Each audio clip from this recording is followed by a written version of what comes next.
Shar'iy qo'shilishdan oldin o'qiladigan duo. Ibn Abbos radhiyallohu anhu dan rivoyat qilinadi.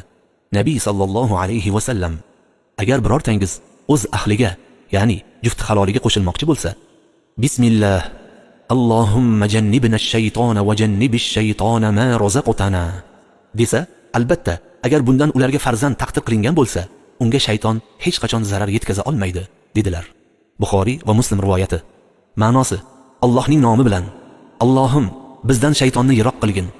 Shaytonni bizni rizqlantirgan narsang, ya'ni farzanddan chetda qilgin. Ushbu hadisdagi duo sharhida ulamolar quyidagi foydalarni eslatib o'tadilar. Birinchi, Alloh nomi bilan boshlanadigan barcha ishlarda baraka bo'lur.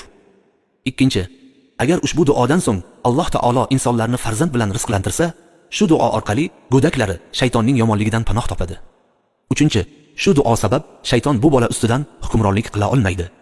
To'rtinchi, bu duo yordamida bola turli ruhiy kasalliklardan panoh topadi.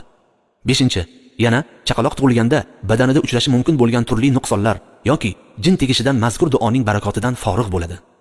Oltinchi, umri yakunida bu bola tavhidda, ya'ni iymon kalimasi bilan dunyodan o'tishiga sabab bo'ladi.